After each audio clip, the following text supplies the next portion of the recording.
Hi there, comrade. Are you on?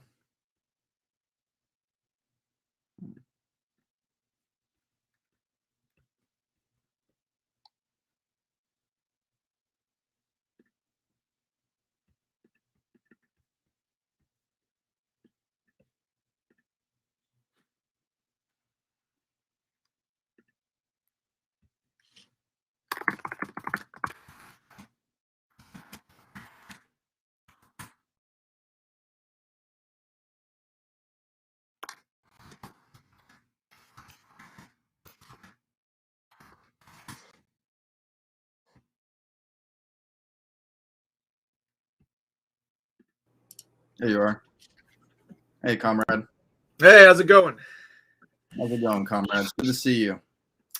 So, We're doing something new. We're experimenting with the world of streaming. yeah, very new. We'll see how this goes. I think both of us are a bit, behind in this new technology, this new medium. So Yeah, we're gonna. the Zoomers have been, this is the territory here. So, I feel like a boomer right now. Yeah, me too. I feel lame as fuck, but we're trying to appeal to people, trying to meet them where they're at, or trying to do what they like. So yeah, this is the first CosmoStream. This is going to be a show, really more a discussion on international, national, and left news. So right off the bat, I don't want to be U.S. centric. What we mean by national is United States, really. And as for left news, we're mostly going to focus on what we know, right? Which is left politics within the U.S. as well.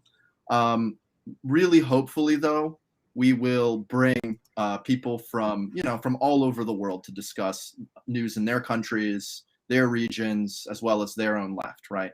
We're very, very serious about internationalism. However, since this is our first, shot at it, we're going to stick to more so what we know. So the plan for today was to discuss various things, including Afghanistan, the history, the contemporary history, 20th century history, as well as the abortion ban in Texas and the recent DSA convention, including as well as sort of the what's going on with the DSA today. However, we're going to cut it down today and really only speak about the first and the last, since we were not able to bring on someone with enough expertise on the Texas abortion ban. I don't personally want to just say nonsense. I'd like to have someone who's better informed on that. So apologies for that, but the program will be a discussion on Afghanistan, and not just Afghanistan, but what we can learn from the various debacles and disasters in Afghanistan, as well as talking about DSA, the convention, its past, its future, and its prospects. So without further ado, let's get going, right? So yeah, Afghanistan. Evidently, everyone knows that last month or at the end of August, there was Biden was realizing Trump's negotiation, right, in exiting Afghanistan, right, and we were all were shocked, I guess, to see images of just chaos in Kabul as the Taliban took power, just completely wiped the floor with the Afghan military supported by the U.S. And immediately, we just, quite frankly, heard a bunch of nonsense, right? Yeah. Confusion concerning the situation in Afghanistan and really what happened before the Americans intervened that kind of got it to that point. So today I really wanted to more so focus on, we're going to have to cut off somewhere. We're not going to talk about the Great Game, right, which was essentially the inter-imperialist rivalry and conflict within Southeast Asia between the former Tsarist Empire and the British Empire. We're not going to focus on that. You have to stop somewhere. I was thinking we could more talk about the reign of Zahir Shah, Mohammed Daoud Khan, and more specifically, and really most importantly, the government of the Pdpa, the People's Democratic Party of Afghanistan, and the rule of the Afghan Communist Party, as well as the Soviet intervention. you know, especially as communists, we really want to. We were deeply implicated, whatever tendency we were in this horrible occupation that the Soviets found themselves in.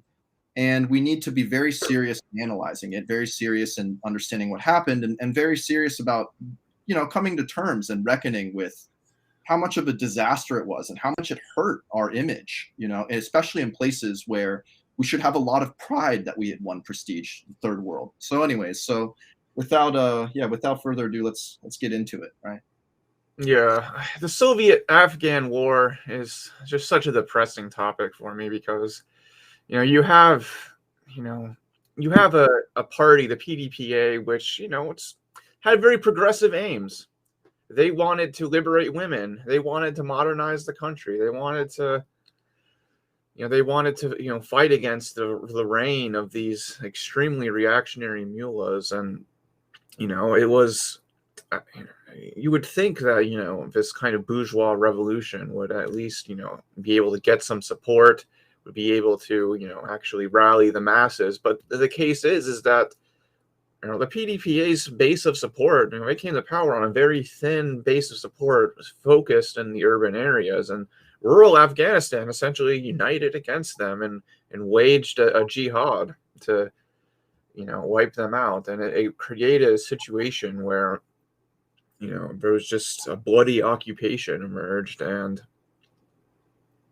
you know, it was terrible. And at the same time, though, there's so much confusion about the historical narratives. I'm trying to get our friend Eric on to talk about this because he's obsessed with this topic. He might be in the waiting room right now if you want to check. But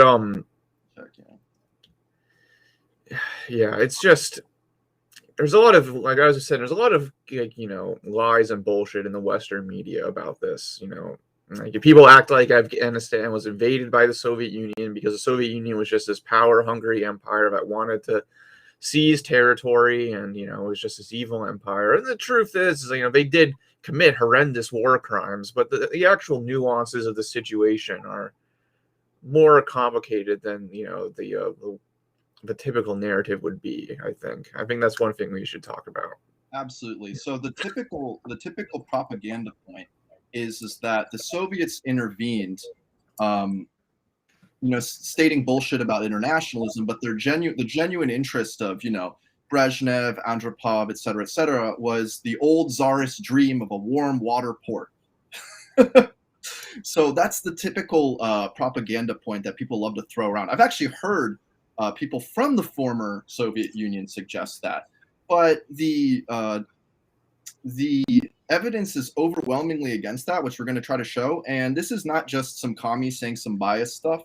If you actually look at reports by MI6, you know, the British intelligence service, they're very clear that that is not the objective of the Soviets. And they had to be clear on what the intentions of the Soviets were if they were going to try to counter them, right? So that's one of the things that I hope we really dispel is one of the things you're going to notice is, okay, one, the intervention of the Soviets is a shit show, right? But two, it's kind of a combination of the gerontocracy, his inability to kind of adapt, combined with them getting sort of forced into this situation and then just getting further and further entrenched into this nasty situation, right? There's a lot of evidence that suggests that they really wanted to get in, strengthen the Afghan, the PDPA's military force, and then get out. That didn't happen. The war lasted from 79 until 89, right? So the Soviets were there for 10 years. So anyways, you know, as you were saying, there's a lot of confusion about the historical narrative. Before the PDPA came into power, in the 30s, a king called Zahir Shah took power, right? Now, Zahir Shah was actually not the most reactionary by any stretch of the imagination, although he did some sketchy things like receive a lot of aid from the Axis powers during World War II. And eventually he was overthrown in 73 by his cousin and the former prime minister, Mohammed Daoud Khan, right? Now, Mohammed Daoud Khan actually had really good relations with the Soviet Union, right? And received a lot of assistance, a lot of aid. People would go get training in the military in the Soviet Union. You know, they would train, the Soviet Union would send experts. You know, they were trying to help build up industry. And during this period, you know, the PDPA was becoming more organized and more aggressive, right? To the point where in 1978, they actually throw a coup against Daoud, and they overthrow him. This is known as the 78 Sour April Revolution, right? And right off the bat, the Soviet Union is very weirded out, the leadership. They actually, you know, there's a lot of propaganda that the KGB was involved, but a lot of the data suggests otherwise. A lot of what was written. Now, there's some hidden KGB archives that might reveal light, but, you know, for the most part, what we know is they actually did not want Daoud overthrown because they felt that Daoud had a relative degree of support in the country, and he was not super US leaning. He was rather neutral and had good relations with the Soviet Union. So they were really worried of instability, you know, of instability and losing sort of a neutral country and getting the US and other world powers involved, and they were quite correct. So real quick, let's talk about, you know, the PDPA. What was it? As Donald said, the PDPA was a communist organization, right? Yeah, Marxist-Leninist. Did not have a huge popular base, right? Its base was mostly in the military, in the cities, and in the universities, right? Yeah, yeah. So, you know, right off the bat, this is a country that is predominantly rural, right? And I mean rural in the sense of it is very peasant, you know. Regions are very sort of closed off. There's high rates of illiteracy, infant mortality, right? So you have immediately the PDPA establishing itself within this urban context, right, where they don't have massive popular support. They have support in the military, they have support in the intelligentsia, et cetera, et cetera.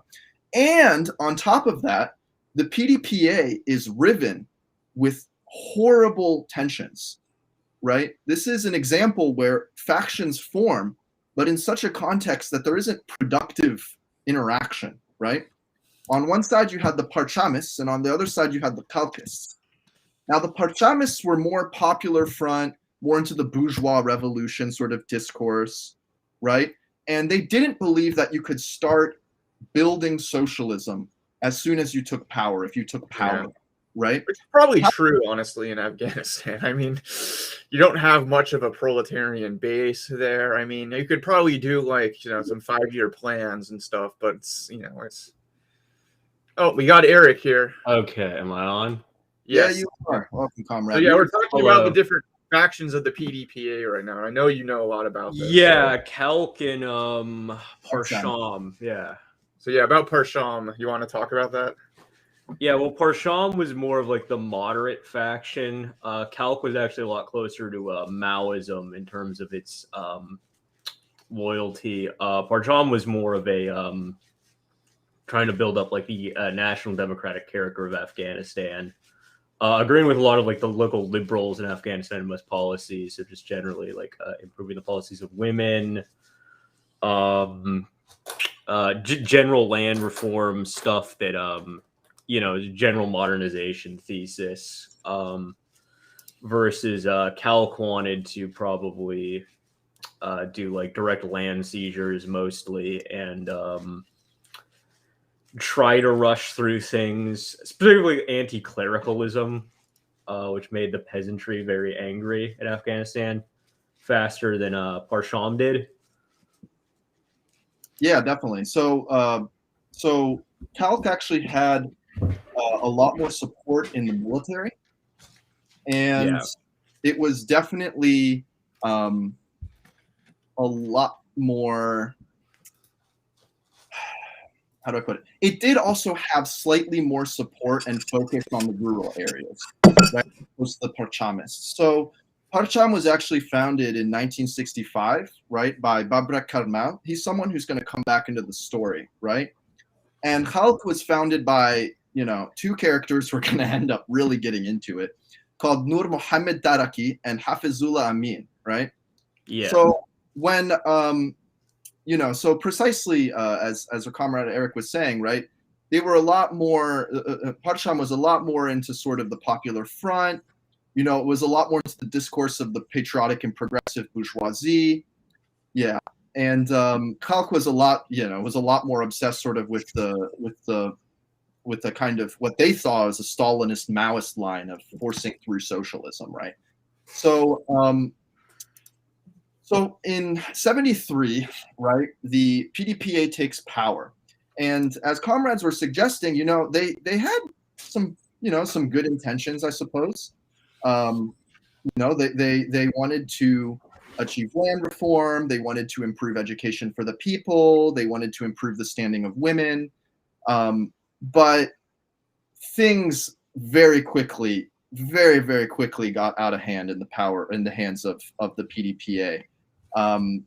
Essentially, one, as our comrade suggested, they had a politics that didn't, for the most part, appeal to the rural areas at that point, right?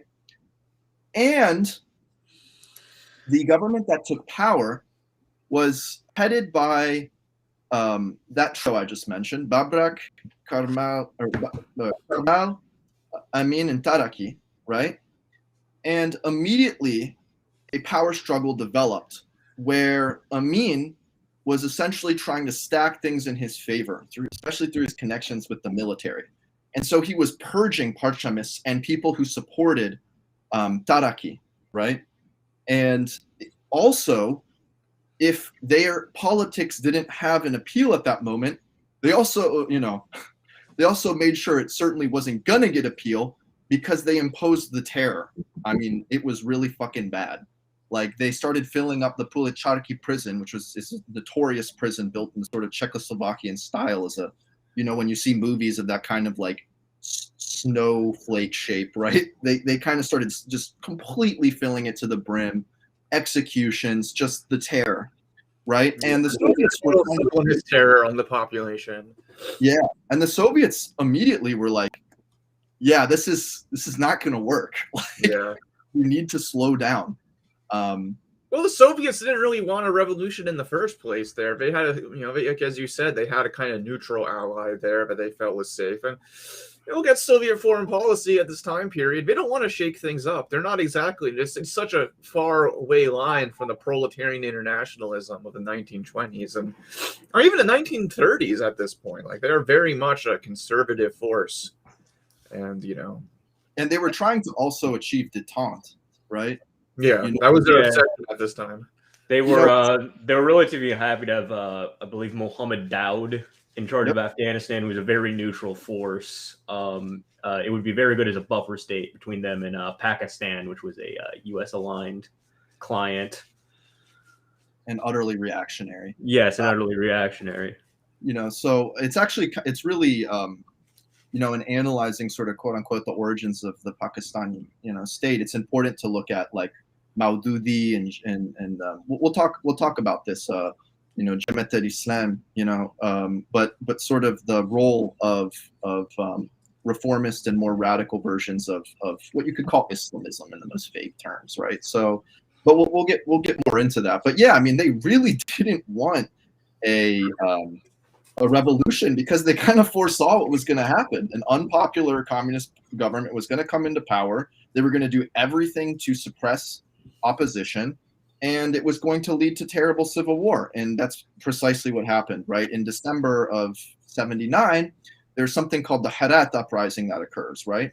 And you have, essentially it's a city. Harat is a city.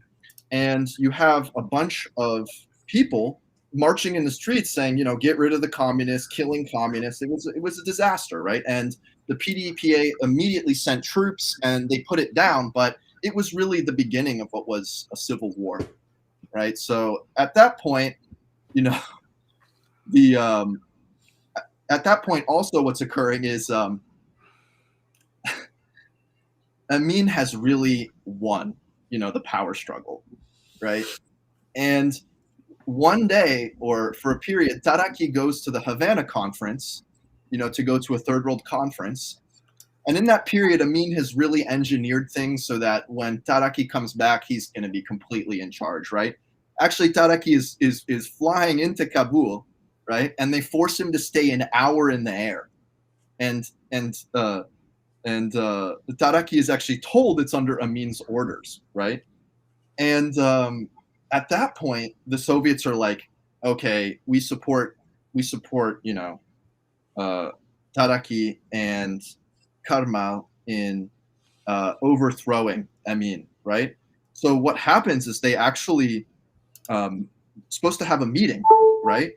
And one of the bodyguards of Amin, as they're going into the place to meet Taraki, gets into a kind of standoff with the guards of Taraki, who then mow the guy down, the bodyguard, right? At that point, Amin runs away, right? And essentially organizes to have Taraki taken. The troops he tells to go take Taraki prisoner are this is crazy. I don't want to do this. They're told, you're military, you have to do it. And they essentially take Taraki, they put a pillow over his face, they kill him, they bury him in a shallow grave somewhere, and Amin is undisputed leader, right? It was really nasty, especially after the Soviets had really forced these two factions and people within the factions to sort of get along together, right? In 1977, they were supposed to have unified under a program or a platform. So it was devastating. I mean, I think Brezhnev said, what a bastard this Amin is to kill Taraki, the man he made the revolution with. It was really nasty. I mean, reading about that intrigue, you're like, this was not going to work. I mean, this was decrepit leadership, So at that point, there's horrible power struggles within the Pdpa. There's people, Amin is unleashing the terror within his party on everyone else in the country, executions, torture, and then there's a horrible uprising, Harat Uprising. Essentially, it kicks off a civil war. And the Soviets meet at the end of December. The Soviet leadership, the Central Committee meets. And at first, they're like, listen, Amin, we're not going to send troops in. We're going to help assist you. We're going to give you more money. We're going to give you more equipment, more training. And they're very clear. If we intervene, things are going to get worse. Yeah. Mm-hmm. You're going to hate us. People are going to hate us. We can't just come in and fix things. If we do, people are going to hate us. Things kind of spiral further out of control, though, and eventually, after 12 days of convening, the Soviet Central Committee makes the decision, we cannot have this instability on our border. We need to send troops within Afghanistan to help stabilize the government. As soon as we do, we leave. And that clearly did not go to plan, right? No, it did not go to plan. It did not go to plan. At that point, they send how many troops? They didn't send. They sent 800 Central Asian KGB soldiers known as the Muslim Battalion, and they were all Tajik and Uzbek, who are local ethnicities within Afghanistan. And it was intentional to send that group because they needed to look like Afghan National Army soldiers, and they dressed them in Afghan National Army suits as well. And then they stormed the presidential palace where Amin was in an operation known as Operation 333, where they basically stormed the palace, killed his royal guard, and executed him in order to bring Barbak Karmal into power, I believe, who was in exile in Czechoslovakia at the time. I think. Yeah, because one of the things Amin had done is say, fuck off, go to Czechoslovakia. I'm going to do things here. You go. He also had the Afghan secret police try to hunt him down in Czechoslovakia, which was a big security upset in the Eastern Bloc. God, Ked was also a monster. Ked was essentially the KGB. They were like the only effective thing in the Pdpa government. When the only effective part of your government is the secret police, you've got a serious problem. You've got a very serious problem. So actually it's true. So they at first they send KGB special forces to what is the Tajbek Palace. Yeah, the Tajbek Palace.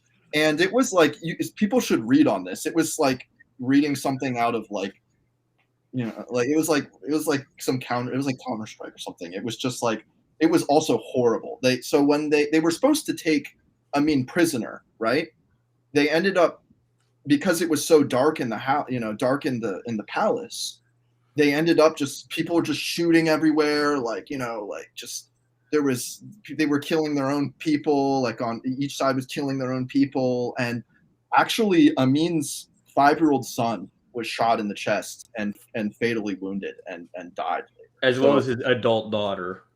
Yeah, so it was really horrible, one wonders if there might have been another way to deal with the situation to get rid of Amin. It's kind of hard to say. Maybe they should have planned to attack him in a better place. At the same time, he was really staying put there. I think he seemed to have been kind of unaware, though, that the Soviets were preparing such operations. Yet at the same time, he seemed to have been hiding himself, right? So maybe he did actually kind of have a feeling. He was actually happy that the KGB came in originally. Yeah. He thought it was finally the Soviet aid he requested, but he wasn't aware this was just a kill team, essentially. Yeah, it was nasty. I mean, people should read on the storming of the palace. Yeah, it was like completely dark. They didn't know. I think they shot at one of the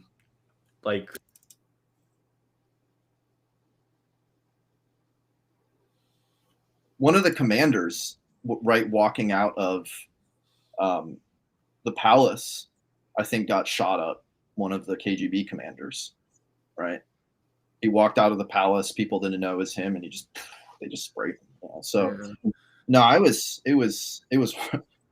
horrifying reading about. Nonetheless, they got Amin out of power, right? And they helped Babrak Karmal take power. And at that point, they started to really get engaged in the civil war that was happening, right? So, people talk about kind of 3 phases to the war. I think one of our co-hosts kind of no, it's fine. Wondering if there were technical issues. But yeah, so the war occurred kind of in 3 phases, and it was. Oh wait, let's backtrack. Yeah. So, what faction is in power right now of the PDPA? The Calc is still in power, but it's the more moderate wing that have of the Calc. The Parcham is basically like all dead at this point. Okay. And even though Karmal is technically Parcham, it's true that, especially because Calc has such a strong base in the military, they're kind of effectively still in power, yeah. But technically, Karmal was actually even the founder of Parcham in 1965. But yeah, really, it's Calc that pulls the strings. So one thing I actually did kind of, because I found I kind of wanted to read the program that when they were forced to when the Soviets sort of forced them to get along in 73 at Jalalabad. They wrote a program together, and I think I actually found it, right? And the main outlines of the revolutionary tasks, right? Eradication of illiteracy, equality for women, an end to ethnic discrimination, a larger role for the state in the national economy, and abolition of feudal and pre-feudal relationships. I mean, yeah, that's a sensible program. The problem is, right, you have to get masses of people to understand why they should fight for it. And you also might have to go against some bad ideas, right, quite frankly, and bad practices. So, that's kind of where things, or how things kicked off in the war, right?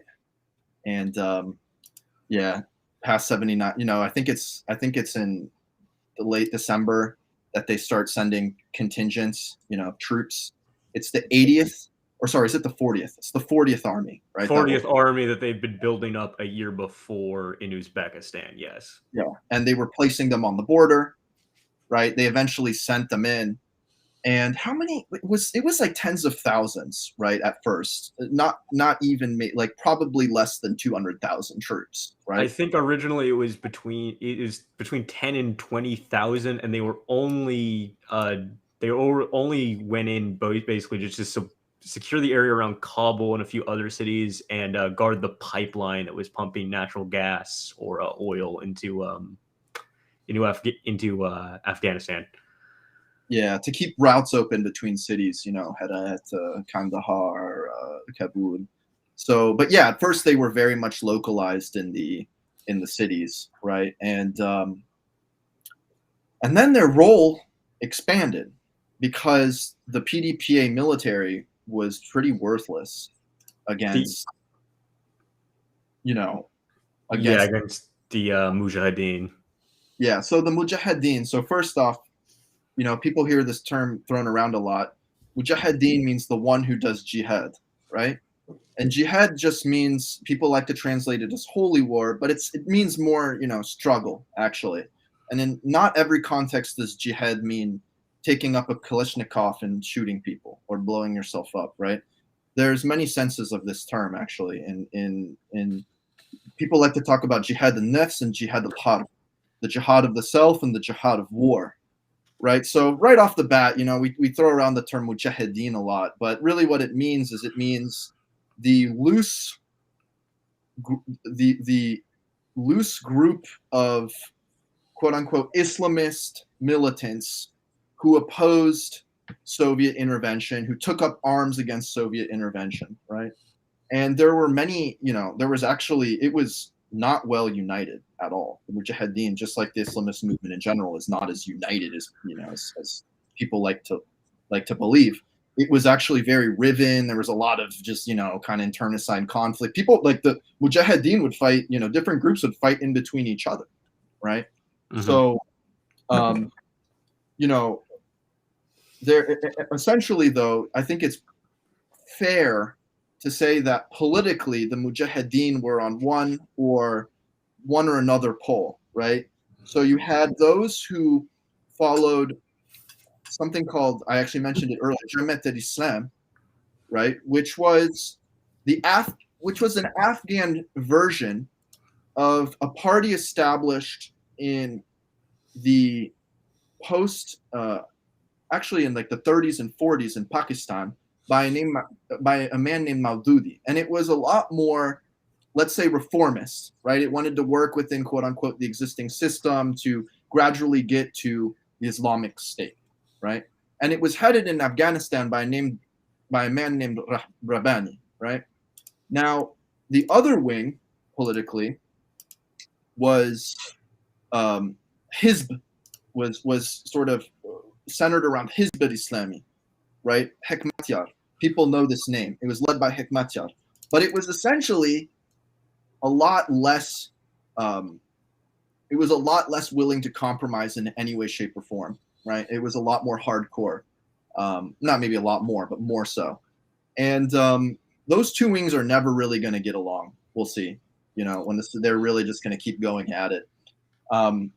This is actually a good time to talk about sort of the great legend of the Peshawar lion, Masood, right? Yeah.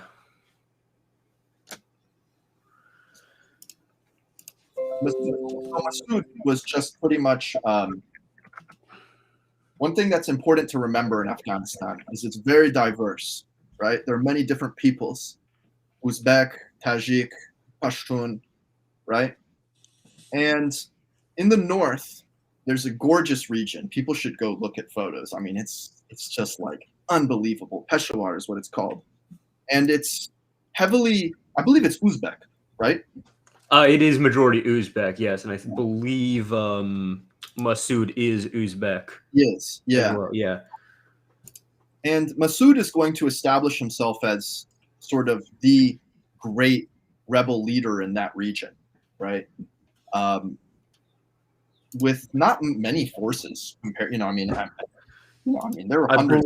I believe he had the smallest out of all the Mujahideen factions. I think it was only 3,000 men, and they were relatively not well armed.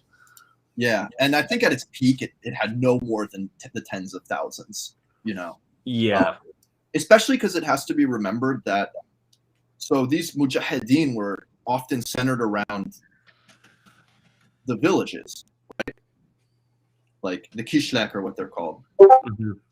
And very often, you know, who was a citizen of that village and who was Mujahideen, it would cycle, right? So, you know, people would like go some months in the mountains, right? Come back, they would switch it up. So there was an intense connection, right? The Mujahideen had very oftentimes had a lot of local support, or were just themselves straight up the rural peoples there, right?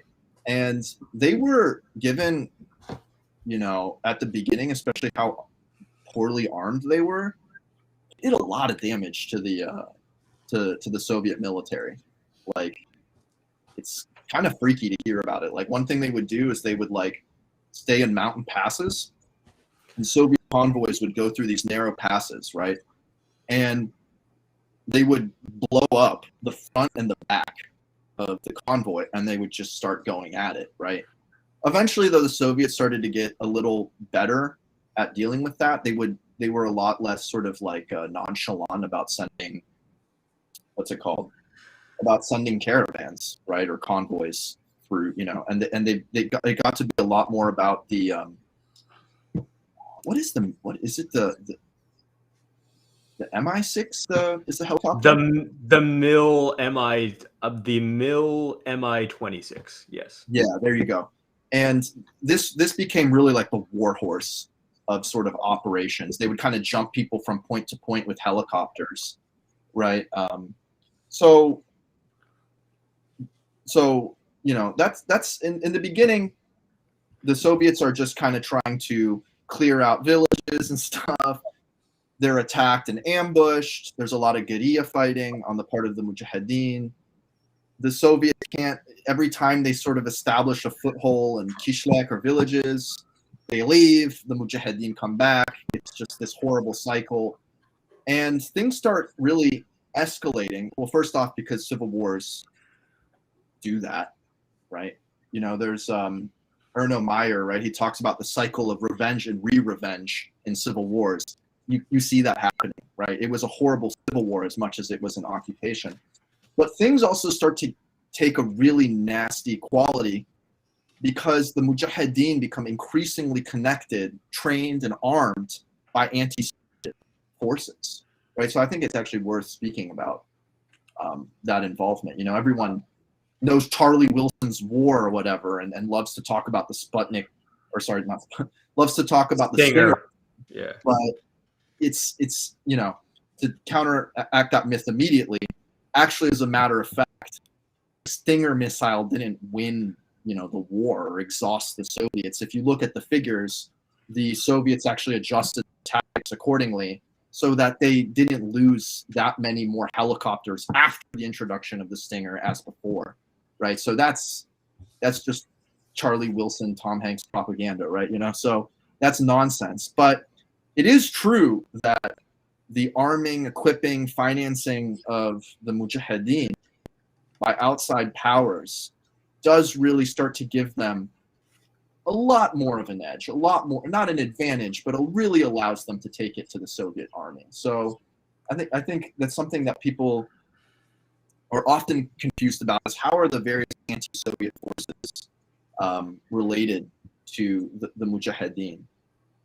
So, you know, I mean, everyone kind of knows that the US, the Saudis, not everyone, anyone who's read a little bit about what's happened in Afghanistan in the past 60 years or 50 years knows that the Americans, the Pakistani, the Saudis, et cetera, were arming various factions of the Mujahideen. The Pakistani and the Saudis, I believe, were more so in the Hekmatyar and the sort of Hizb al-Islami hardcore. I don't want to say anything wrong, so people correct me.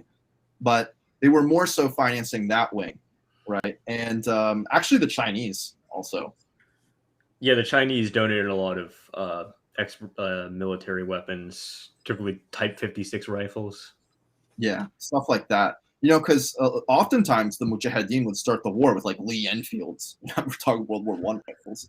Yeah. So they really started to, and actually the Chinese were straight up training right? Were straight up training Mujahideen in Pakistan, right? Yeah, in Pakistan, and also a handful they trained in Xinjiang. And they allowed the CIA to cohabitate, I believe, whatever the Ministry of Intelligence, which I believe is their secret intelligence service, bases with them during the Soviet Afghan War. Yeah. So, they really and we'll talk more about. Actually, I kind of want to just mention. We'll talk more about it when we talk about the Taliban coming into power, the involvement of the U.S. But this is also kind of the moment when you have Arab Mujahideen entering into the country, right? And they work a lot with Rabbani, I believe, right? Yeah. This is where, America's boogeyman, Osama bin Laden, starts to make a name. He had done some other things before. This is where he kind of starts to make a name, really more as like a financier. And he also wasn't that significant, Like, I think there's evidence that he never actually left the Pakistani border. Yeah. So, people love to tell this story, not people, but either active sort of proponents of U.S. propaganda or people who do not know. Bin Laden wasn't that big of a deal during this war. He really wasn't, right? In many ways, it was kind of like the CIA and the NSA who kind of elevated him to the status which he had later on, right? So, at this point, you have the Soviets intervening, tens of thousands, hundreds of thousands of people. You have Mujahideen split up into different wings, killing each other, but also there's enough unity in some that they're receiving training arms, money from the U.S., Pakistan, right? The ISI is something we should probably. They had an especially big role in sort of coordinating all of the anti-Soviet efforts and training and hosting people in Pakistan. Mm-hmm. They also led some of the more well-armed Mujahideen units in the south, around the coast province. I believe there was a lot of like ISI, actual like commandos leading units. Yeah, so it's a mess, and the Soviets actually are not, they're really not able to. As I said, they go into a kishlek, they bomb the hell out of an area. One of the things is that they were relying a lot on force amplification, right, in order to defeat a quote unquote hidden enemy, or an enemy that didn't want to engage in conventional warfare. So they were relying a lot on helicopters, artillery, et cetera, right? And it was causing massive civilian casualties. It wasn't accomplishing what they wanted. They would bomb a place, then they would have ground troops come in, they would sort of clear it, leave, and then things would go right back to the way they were before. So they're just getting increasingly entangled in this disgusting war. And people globally and in the Soviet Union are not liking it, right? No, it's very unpopular. I don't think anyone really supports the war, barring like a handful of leftist factions in the West, really, and then the Pdpa are really the only people who like support the war. So wait, who were some of the leftist factions in the West? Well, like the Sparks, who are very familiar, were the first to actually defend the war. Even a lot of like Stalinist parties in the West did not support the war because it just looked so bad. I know like the Hojaist parties actually supported the Mujahideen as like a national liberation movement against Soviet imperialism. Yeah, Hojaist and a decent amount of Maoists as well supported the Mujahideen.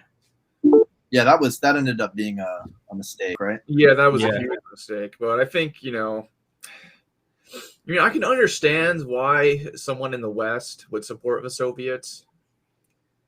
Because on paper, it's like the Soviets are fighting to back the Pdpa, who are trying to bring a democratic revolution to Afghanistan, and this reactionary,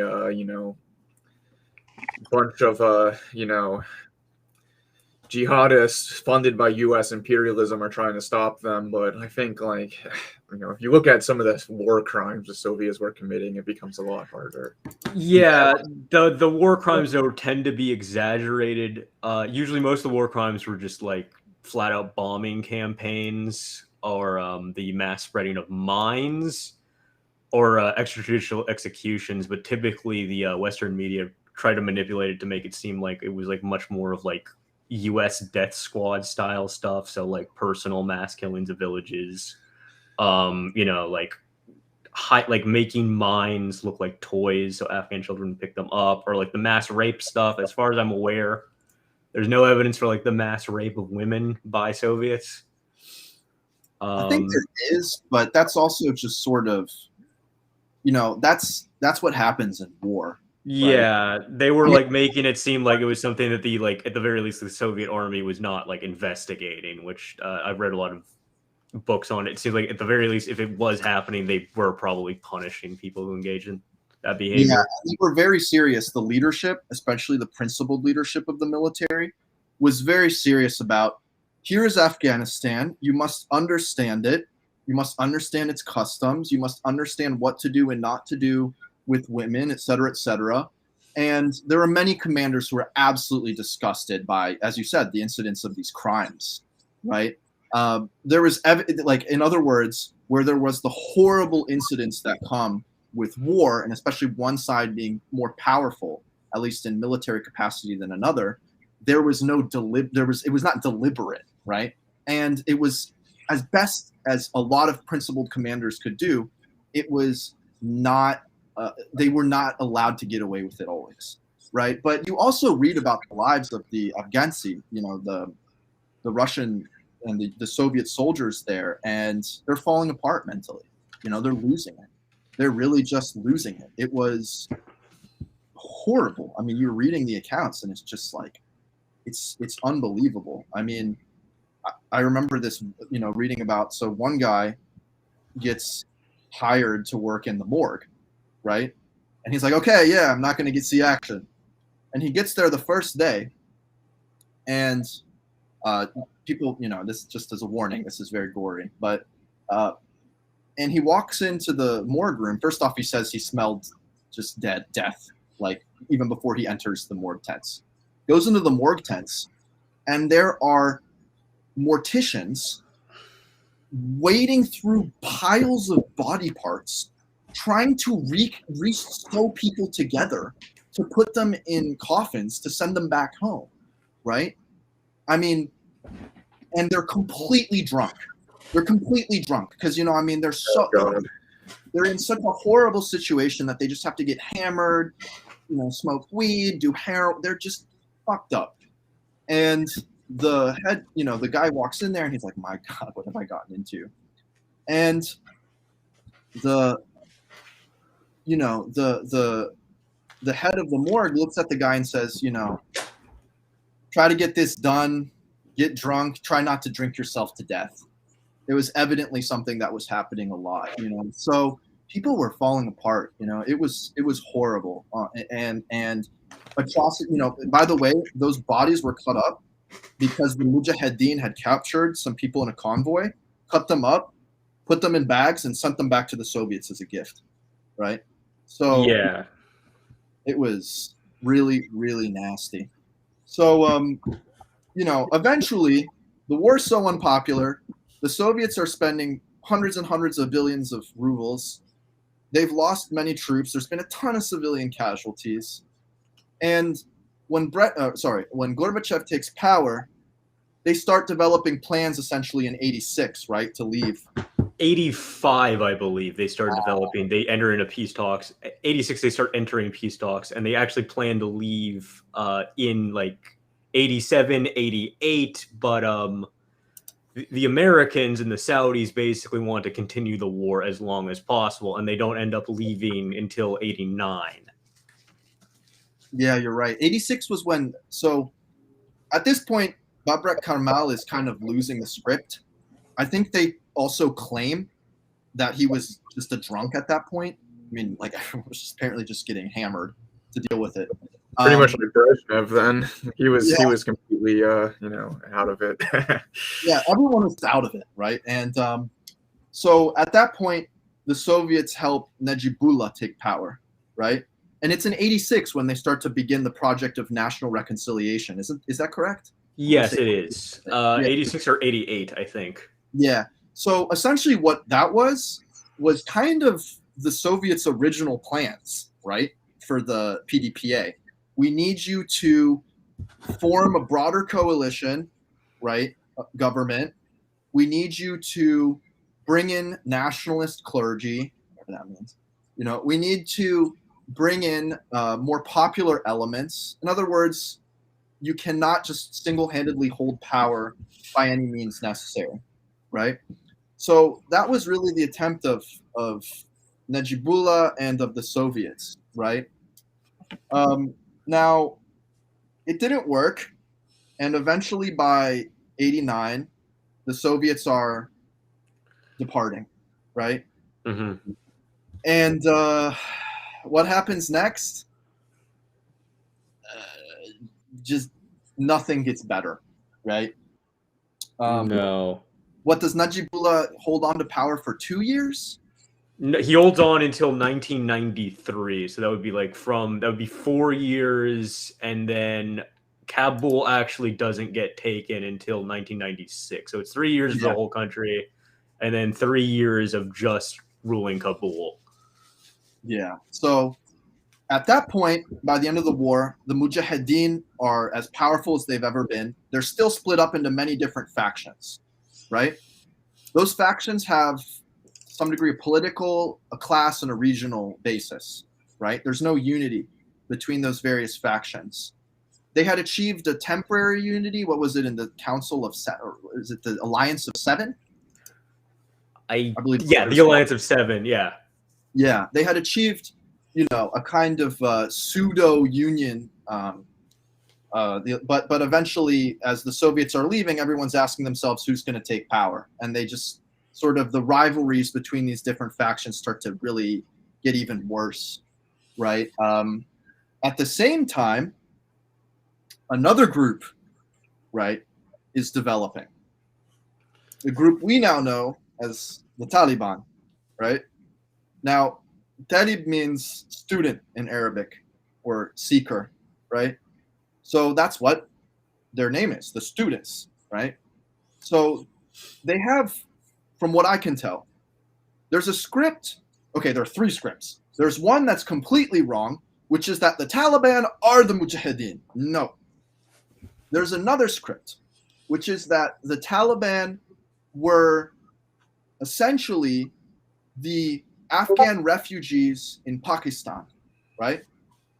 Whose leadership were studying in the madrasa or religious schools of Pakistan, right? And who saw the existing Mujahideen as corrupt factions and fiefdoms for local landowners to milk drug money and mining money out of the populace. They were, they were warlords essentially, right? The Mujahideen at that point, just totally. Yes. So the truth of the matter is that it's actually, there were many that fought against the Soviets, right? Who ended up joining the Taliban, right? Mm-hmm. But it's also true that they had their source in the madrasa, the leadership in the madrasa religious schools of Pakistan, and they were heavily supported by the ISI, right? The intelligence services of Pakistan. So that's what's in the late 80s. This is starting to develop. The Taliban are starting to develop, right? Mm-hmm. When the Soviets leave, all hell breaks loose. Horrible civil war. Horrible, right? Mm-hmm. And the Taliban, essentially, in the chaos of all of it, managed to gain a lot of popular support, especially amongst the Pashtun people, right? Because they can counterpose themselves as being less corrupt governors, more moral and religious governors of Afghanistan than the decrepit warlords could, right? So as you said, I actually don't know too much, but they essentially just wiped the floor with everyone. And then in '96, they storm into Kabul, right? Yeah, they stormed into Kabul. Actually, Kabul was not militarily taken. I believe Ahmad Shah Massoud did not want to actually like bring any like like mass slaughter to Kabul. But the Taliban, they didn't really have any issues with that, so they started shelling it, and then they entered in, killed any of the remaining elite of the Pdpa. I believe they found Najibullah and then like basically lynched him. They tortured him. Yeah, they tortured him and then hung him on a light post. Yeah, I mean it was awful, and they would then do that to the people of Kabul. Brutal. So that is the shit show story to some degree of the Soviet occupation and the civil war in Afghanistan. I think the main thing to discuss for not too long is, well, what do we learn from all this as communists? I know Eric has a lot to say about this because he's obsessed with the Soviet Afghan War. But I ask comrades, what do we learn from this? And it's very easy to say, and we'll make this as brief as possible because our comrade Eric has to get going. But what do we learn from this? And it's easy to put yourself and say, you should have done this, you should have done that. But let's really try. Let's see what we could have done. We would have done differently, maybe, right? Eric, I don't know. Yeah, essentially, like the main thing is you can't really force socialism by the barrel of the gun. It didn't really work in Poland. Didn't really work here. Didn't really work in a lot of places that were conquered by the Soviet army in any way. And basically, like, you can't really, like, you got to really build a mass base for a party before taking power. Like the Tsar Revolution, was obviously some kind of revolution, but it was made by a very tiny minority of the proletarianized and academic class, and was mostly the work of the heavily politicized officers movement. So that makes it more of a coup, just a coup that put into power a civilian political party rather than most left-wing coups, which just led to a left-wing junta. Yep. Absolutely. You cannot export revolution. If the people do not want it, they will reject it, right? Yeah. So the consequences, right, can often be very long term. I mean, not to make connections in very distant times and places, but think about the Germans, right? And the French and the legacy of the Napoleonic invasions. I mean, in many ways, the intelligentsia of Germany will become addicted and obsessed, many of them, with irrationalism, anti-Enlightenment ideas, right? Precisely because they see the French and all their universalism as brutal hypocrites, right?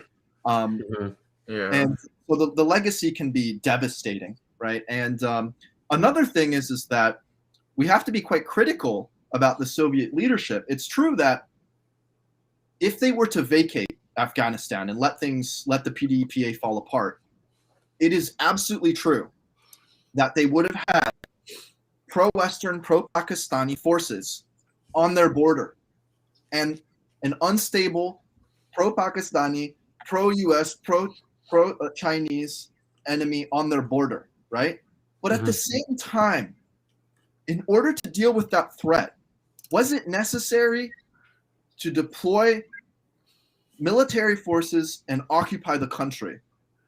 And my answer is probably no, right? I mean, it's no. No, there was actually a handful of cross-border raids by Mujahideen into Soviet Central Asia in the late 80s. But they didn't really do, we don't really hear about them because they didn't really do any damage. They had an effective enough border patrol that they could have dealt with, these wanton raids into them. Like, it's like, I imagine the equivalent being, I'm Algerian. After the fall of Gaddafi, Sahelian Africa became a disaster, right? Yeah. Just it fell apart. It's not as if, the Algeria has been bombarded daily by, Ansar ad-Din and stuff like that. No, because one, the military is really the effective ruler in Algeria, and two, it has a really effective border. It really effectively polices its borders, often to really nefarious ends, for instance, to keep out refugees, right, which is despicable. but also to prevent Ansar-ud-Din and stuff like that, or other factions, Islamist right-wing factions, from gaining territory and gaining a foothold. So also because the Algerian military has essentially gotten the Islamists, the real Islamists in Algeria, just shut up and follow their lead, right? Because they're going to get apart. So no, there were probably better means to deal with that threat, right? And so overall, we just really have to reckon with that, while also not falling into Western propaganda that it was nothing but a brutal imperialist war to seize warm water ports, right? Yeah. The Soviets were dragged into this war. They didn't want to get involved, and they did. And I mean, how true is it, though? I mean, often a claim that's made is that this was essentially a Western plot to pull the Soviets into their own Vietnam. And I wonder, like, that is more true than you think it is. Not completely, but the Mujahideen connection to the CIA didn't start in 79. It actually started in 73 after Muhammad Daoud kicked a lot of Islamists, the more unruly Islamist, Shah Massoud and Hektam Yar being some of them, out. They left to Pakistan, and then the CIA is like, oh, we have let's keep eyes on this, because this might be something we could utilize very effectively in the future. Yeah. Oh man, one thing I was reading actually, and we'll end it because our comrade, the discussion on Afghanistan, because our comrade has to go. But I'm going to end it on this note. So the CIA used U.S. aid, the U.S. The Agency of International Development, to produce textbooks for the Taliban. And U.S. aid gave grants to the University of Nebraska, Omaha, to translate these textbooks into the local languages in order to get people reading them. I just find that so cynical and disgusting. And I mean, everyone knows that U.S. aid is just a complete arm of imperialism, if anyone wanted an instance to really prove that. But yeah, no. So anyways, that was our discussion on Afghanistan. I hope you enjoyed it. I recommend, and let me get it real quick. If you're interested in reading more and interested in also sort of looking if what we said was true, which is always extremely important, don't just take what we say to be true. I highly recommend Afghansy by Roderick Braithwaite, right? I believe he was something like an ambassador in Moscow in 92. He was the British ambassador in Moscow, I believe, in 92. And so it's not as if he's here to apologize, right? Or give a completely pro-Soviet account. It is actually a rather nuanced account that is also much less into the discourse of let's try to read every event or occurrence in Afghanistan as evidence that the Soviet Union is even worse than America, or is America, and is nothing but an imperialist monster. So I highly recommend that work. Nuanced, very well written, not very strong on class or other forms of analysis, but very good. I highly recommend it. So anyways, we will now turn to a discussion, a roundtable discussion of DSA, right? Yes, the everyone's favorite but least favorite organization. I don't know. It's I'm actually writing an article about DSA right now. It should be finished quite soon. I'm already at 5,000 words, so I should probably wrap it up. But so we're actually going to have so Donald is heavily involved, and we're actually going to have our comrade Alex come on as well. Yes, he'll be on in a second. We're going to let him on, and we're going to discuss the convention, right? What it means, the president of DSA, and its prospects. So without further ado, I want to welcome our comrade, our good comrade Alex. It's nice to see you. Hey, everyone. Yes, we got the managing editor of Cosmonaut here. Yeah. One of the founders, one of the founding comrades of this venture we've got going on. I really liked your guys' discussion about Afghanistan. It was really I learned a lot. Yeah, Thank yeah. That's appreciated. It's such a depressing topic, and Yeah. But Yeah. you have to reckon with your past. yeah. So, yeah, I was thinking that I would start off by asking you guys about the convention. What happened at the convention? What were the sort of hidden or underlying stakes? What was the conclusion of the convention? What's its effect going to be? I mean, there were so many resolutions that were voted on, right? And Marxist Unity, which a couple of us are members of, obviously, and founders of, submitted a number of resolutions as well. Yeah, I mean, we could probably start and going through, like, we could sit here for hours talking about the different resolutions and what they mean.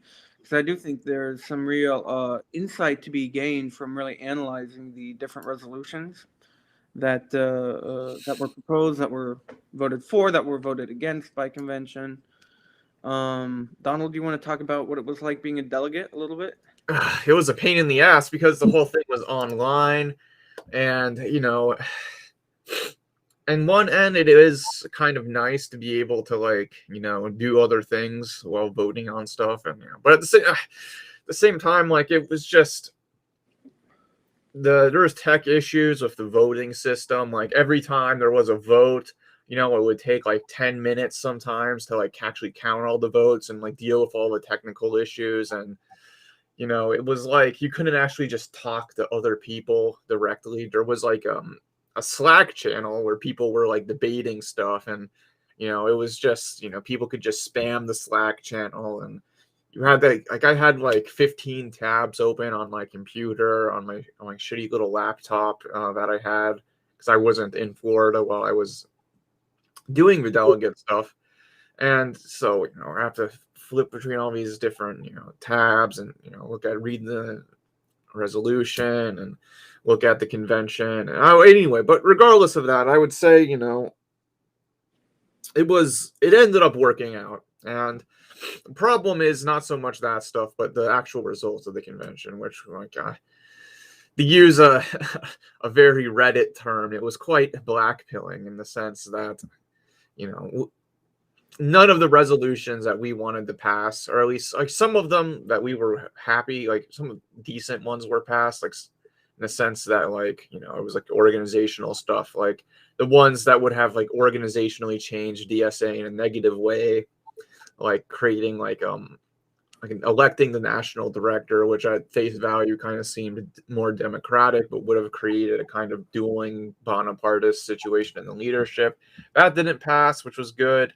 There was the resolution to apply for membership in the Sao Paulo Forum, which would help build relationships with leftist parties in Latin America. That passed, and there was a lot of controversy about it, and we can kind of talk about that later. But more specifically, the one that we wrote, Marxist Unity wrote, which would have essentially, was all about programmatic unity. It would have made the platform, acceptance of the platform, the condition for membership in DSA. That was voted down by a pretty big majority, and that was really the black pill right there, because we didn't expect a lot of other stuff to pass, but we kind of had a little bit of hope that that would pass, at least because it was a pretty reasonable change.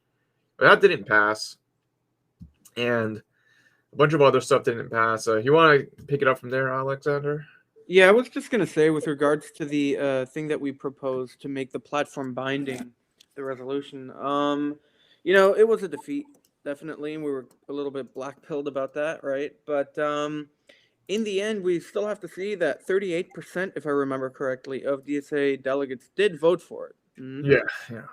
And today, David Kotz was talking about, how he thinks that the majority didn't vote for that because they had minor or perhaps even major, differences with the platform.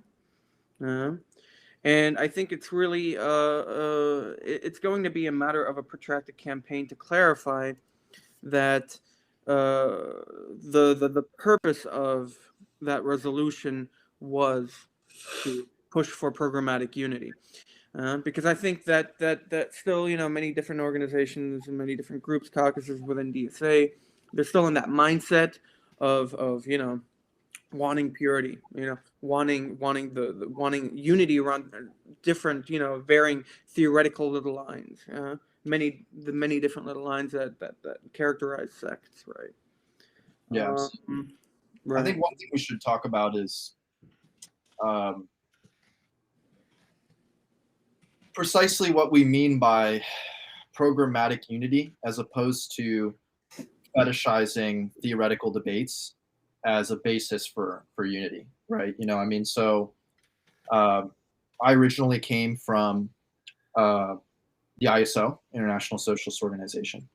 And in the International Socialist Organization, you had to believe a certain number of things about, say, the Soviet Union or Cuba, or really any, really existing socialist nation, in order to be considered a part of the group, right? And if you think about it, it's an incredibly stringent condition for an organization of persons, right? First off, it's kind of irrelevant because the Soviet Union is a dead issue, right? Okay, yes, what we say about it today reflects very much for today and the future. It doesn't exist anymore, right? So why we should continue to base who we let on our group based on what Trotsky and Stalin did and said to each other, and then on what people said about Trotsky and Stalin, is beyond me, right? So the question then is, how do we seek unity and diversity amongst Marxists, right? And towards that end, we at Cosmonaut are very big on this concept, or pushing for programmatic unity. So it'd be interesting to have you guys discuss more how you guys push for this resolution, what form of programmatic unity we were seeking at Cosmonaut, and why it matters, and why people are not on board yet. Everyone, as many people as we would like. I think that's something we have to really interrogate as well, right? Yeah. Well, I'll just begin by pointing out that as before the convention, DSA didn't really have an official political platform that expressed actual. It had statements of principles and stuff, but it didn't actually have a solid platform that kind of showed a program, essentially, that kind of laid out its vision for what it wants to do politically. And there was a platform drafted before this convention, and our comrade Parker, who I'd like to try to get him on and talk about this, but he was involved in drafting it. There were people from all the different political tendencies in DSA that were involved in drafting this program, or platform. I keep calling it a program, but it technically is what's called a platform. There are all kinds of people involved in drafting this platform. There are all kinds of compromises made. Multiple drafts. It was sent to the membership, and there were membership responses that were, sent in, and people, worked on, writing up their critiques and their suggestions, and then the platform committee tried to incorporate all of them, and it ended up actually kind of having the format of a minimum maximum program, where you have a preamble that kind of lays out, we, DSA, have the ultimate goal of the emancipation of humanity by establishing a society based on the collective ownership of all the means of production and the emancipation of all, et cetera, and then it laid out series of demands, and for started out with defending and deepening our democracy, and we actually tried to change it to winning the battle of democracy, to suggest that the USA is not actually democracy. And we tried to do a resolution that would radicalize the democratic section of the platform. And the most controversial part of that was our People's Militia, People's Army suggestion, where we would have a popular army based on universal conscription with democratic rights for all members, and the dissolution of the current U.S. military. We tried to get 250 signatures to get that debated at convention.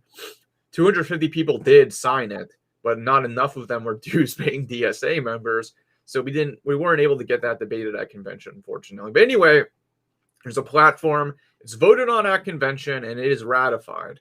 And so our proposal, it was CB8, Constitutional Bylaw Amendment 8, which said that basically, as of now, DSA's membership is defined by adherence to the principles of democratic socialism, which is very vague, and it's very it doesn't really explain much. So we wanted to amend the Constitution to say that it would be acceptance of the platform, not agreement with the platform. So it would be acceptance of the platform as the general aims of the movement. So you could disagree with the platform and lobby to try to change it, but you would still accept it as the goals of the movement. And that is our idea of how we would try to get DSA to move a bit closer to this idea of programmatic unity. And Alexander can talk now, because I talked too much. Yeah, I mean, one thing that also came to mind, right, is that we had a couple proposals. We had numerous proposals about holding DSA elected representatives accountable, right? And I guess we're diverging now from the point, but we can get back to talking about the program because it is central to everything here, basically, right? Especially with the recent occurrences with AOC, right, in Congress voting present and functionally voting for $1 billion more going to Israel's apartheid system against the Palestinians. There is kind of a pretty wide awareness growing currently that DSA is not really in charge of its representatives, and it is being misrepresented by people who claim to be democratic socialists every day in the public eye, and that's a real problem. And so our two resolutions, I forget the exact naming of them, but they were they were designed to hold elected representatives accountable to DSA's platform, to DSA's program, right? And this is all a part of the same process. I wish that perhaps these kind of votes would have happened before convention, because I think we would have had a way better chance to get the 12% that we're missing to actually make it. Well, actually, we were missing a little bit more. We're missing a little bit under 30% to make it binding, and two-thirds of the delegates would have voted for it to be binding. But yeah, I mean, one thing of interest that was really interesting during the convention was resolution number 20, and that was the resolution by Brennan Roses called "Towards a Mass Party."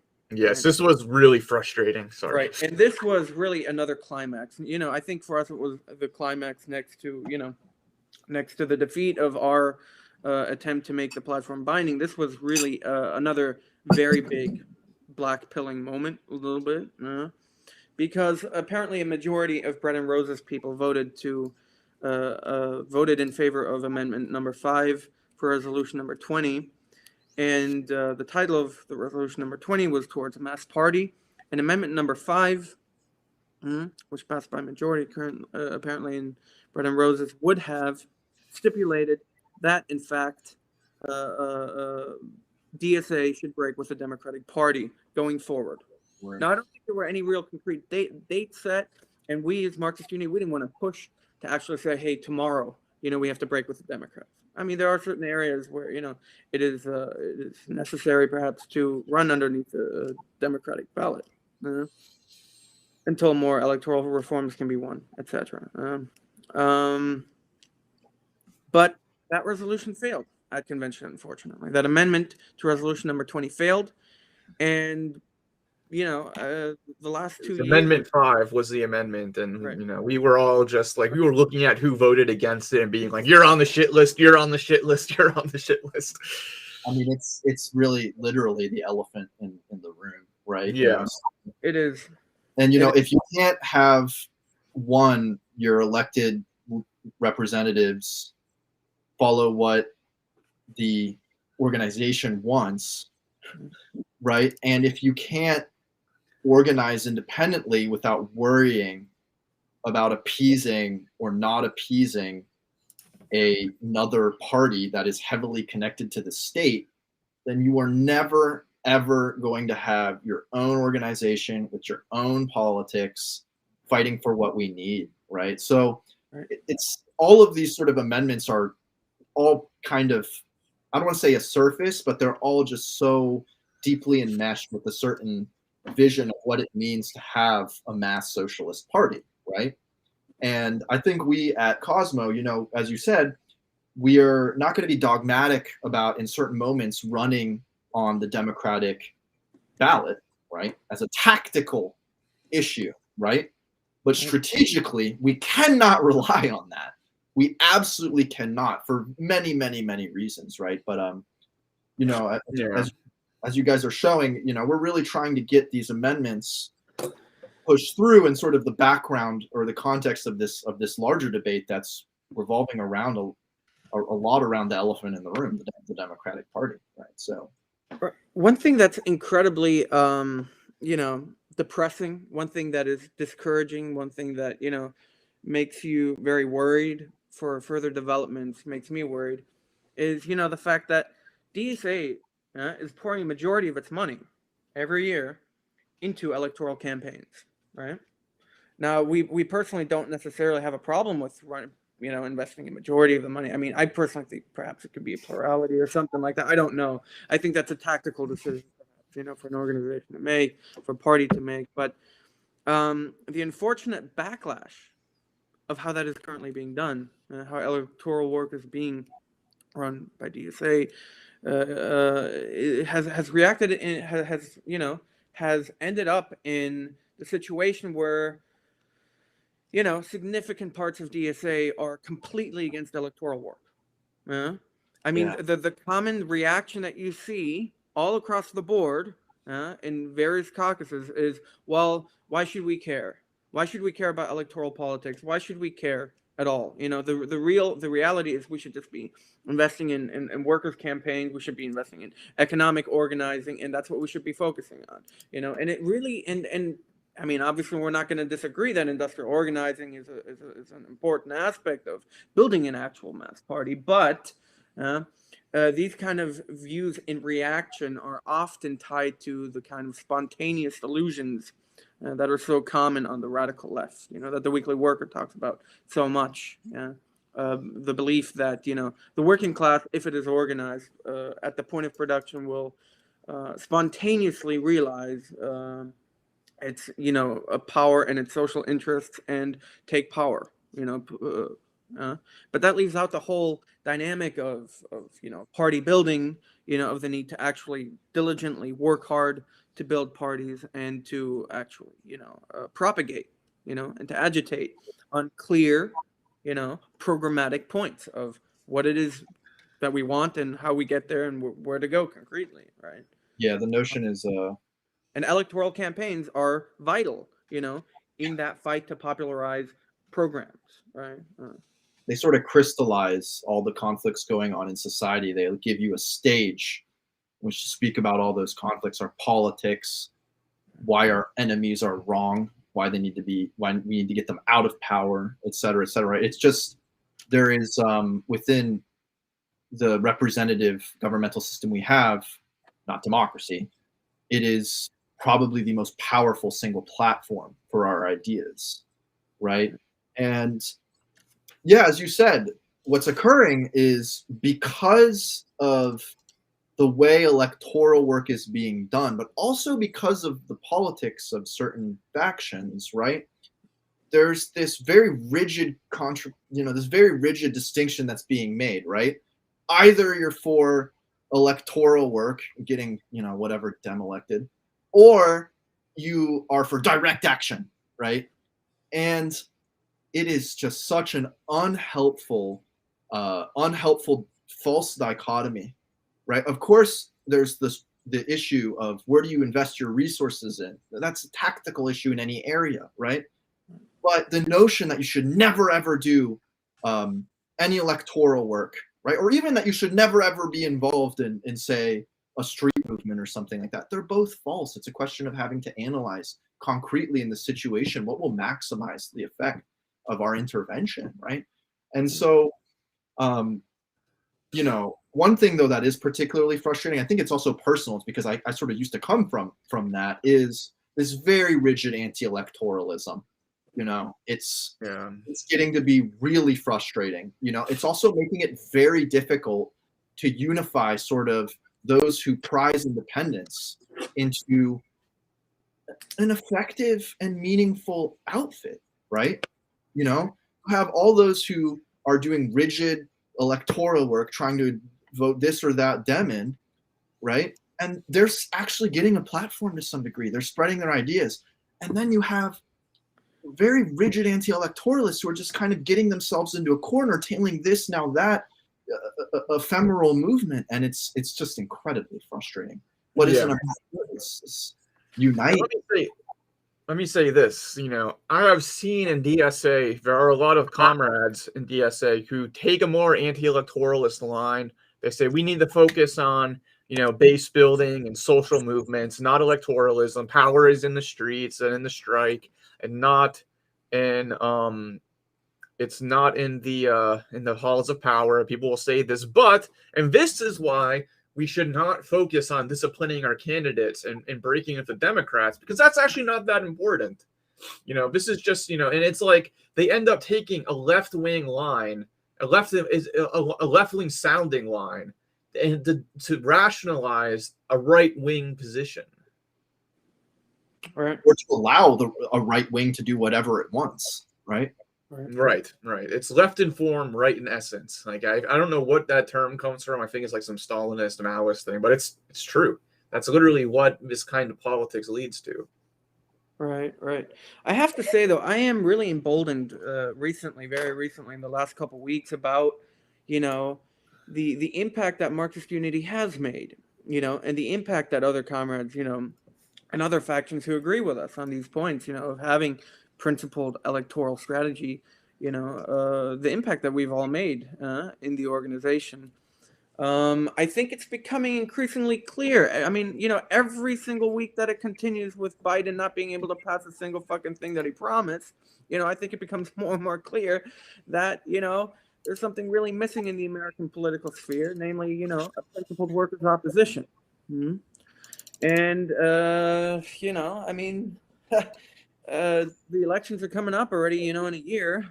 And the question is, you know, can the Democrats actually maintain their slight majority, you know, in Congress when that majority is currently being sabotaged from within, you know, by a handful of senators and congressmen, et cetera, who are not supporting the Build Back Better, you know, already watered down proposals by the Biden administration.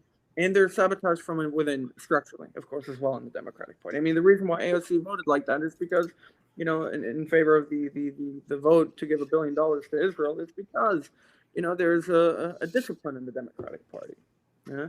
And I think it's just becoming more and more clear, and the longer that this situation of impotence for the left continues, it will become increasingly difficult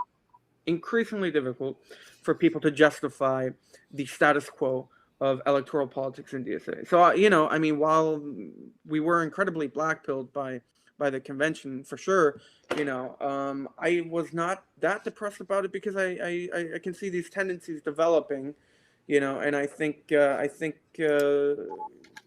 is only on our side. Yeah, I think that many people increasingly see the need to have our own outfit, you know, but organizing in such a way that it's flexible across elections or in whatever other sphere, right? In order to really build our support and get people not just to, you know, say, oh yeah, we agree, but really also, we also need to educate, right? Or we need people to really understand why we need, you know, a programmatic unity, why that is also so heavily linked or makes no sense without independence from existing bourgeois parties, right?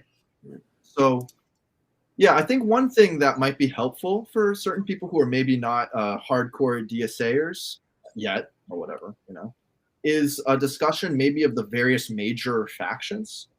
You know, we at Cosmonaut really think it's impossible to ban factions within an effective party, right?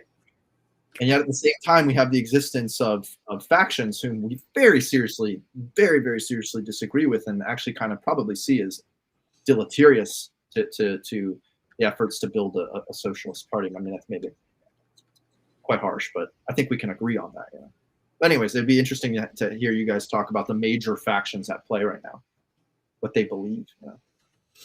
Yeah. Well, we got Bread and Roses. That's the big yeah, but Bread and Roses is split in two between because the Amendment 5 stuff we were talking about, some of them were pro and some of them were anti.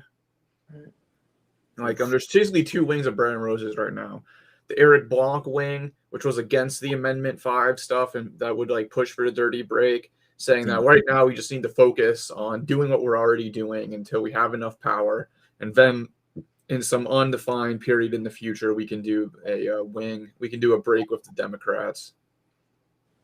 And then you have the more pro dirty break wing, which would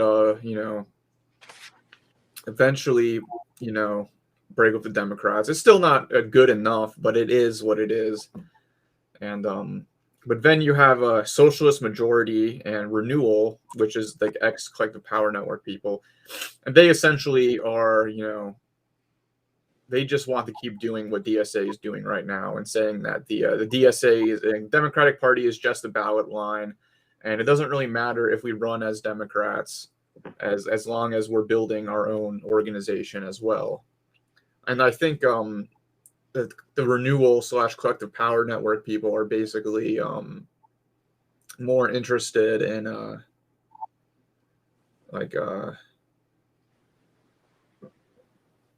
they're more interested in what they call the party surrogate thing. I don't know. Do you understand what the party surrogate thing is, Alex? Yeah, it's an excuse to not build the party. Yeah. I don't think it means anything, so you can't really, right. have a rational take on it. Right. I mean, look, I do seem to have a general understanding of what people in that milieu believe, and that is, they believe that, well, without the working class being economically organized, without the working class having economic organization, there is no basis for a mass party. Okay, but I mean, look, this doesn't engage at all with the view that Mike McNair makes clear in Revolutionary Strategy, and I think that is very apparent, especially to people like me or my friends who have organized in the service industry, namely the fact that service workers are often very difficult to organize. Turnover is very high in service sectors, and I mean, true, I mean, the developments of capital in the last 30, 40 years, have really upended labor relations, in terms of labor has no power, and these major corporations hold departments set up to combat unionism. I mean, look at what happened with Amazon, and the attempts to organize down there in Alabama, I mean, those were real unions that were fighting, with resources against Amazon, but they lost because Amazon just has such overwhelming resources, and it's going to take time to build that up. But anyway, I mean, I think that the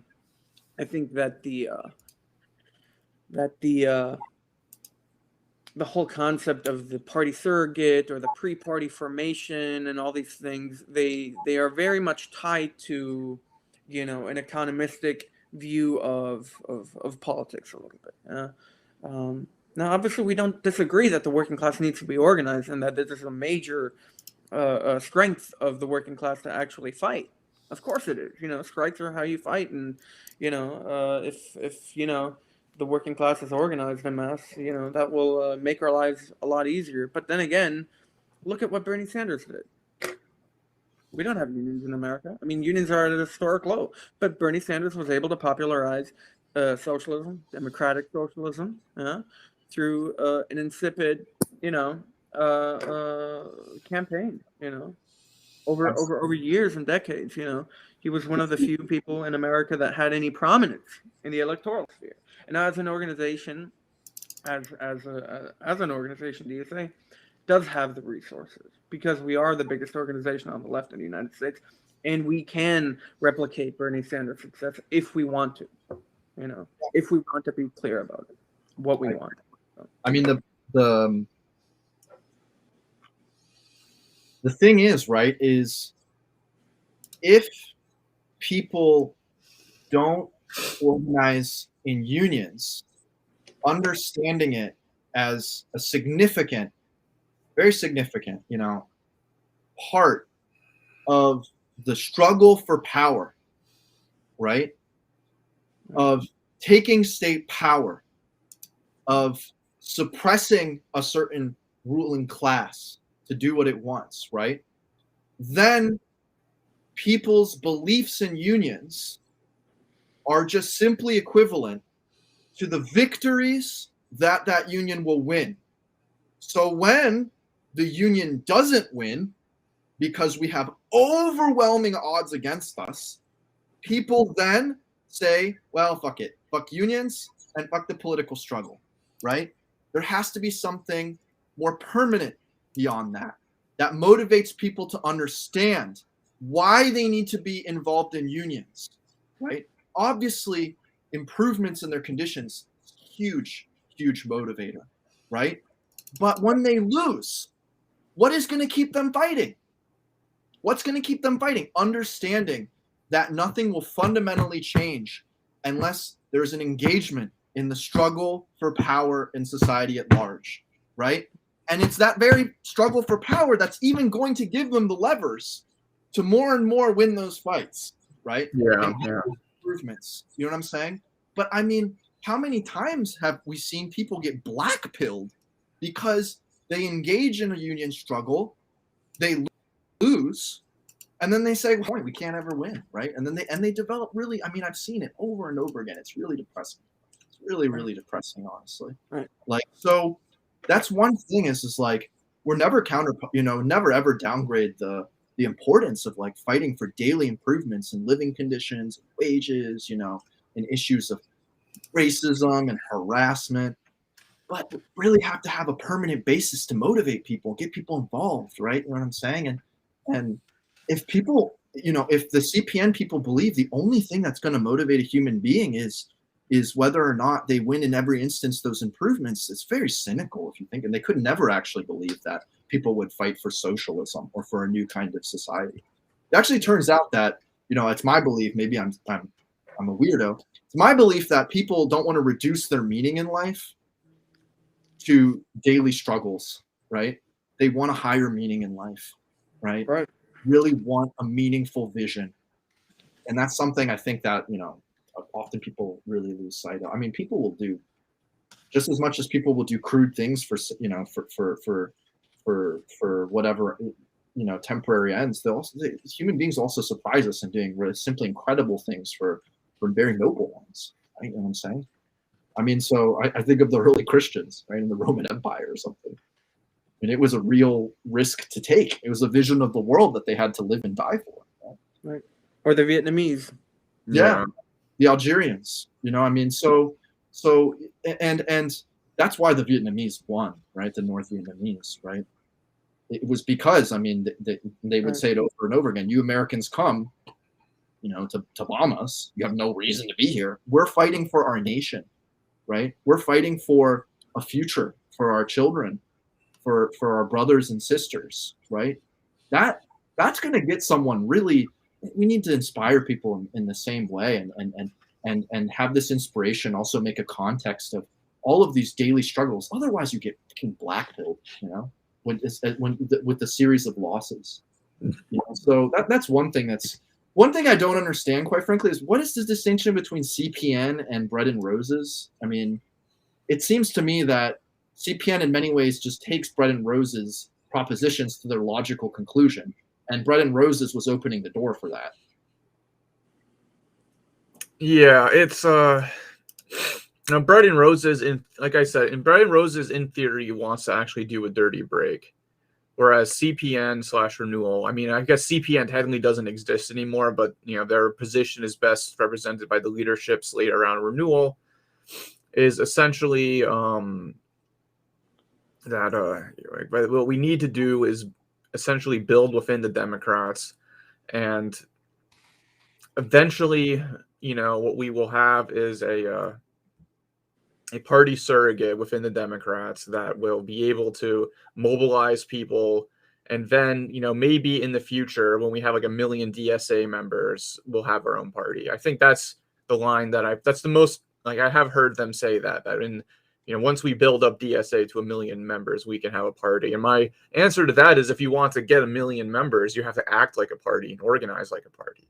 And you do that by acting like a party and organizing like a party. There's this kind of line that, a political party has to be it has to be a registered legal entity as a third party to be a party. Whereas like our line is, you are a party, if you want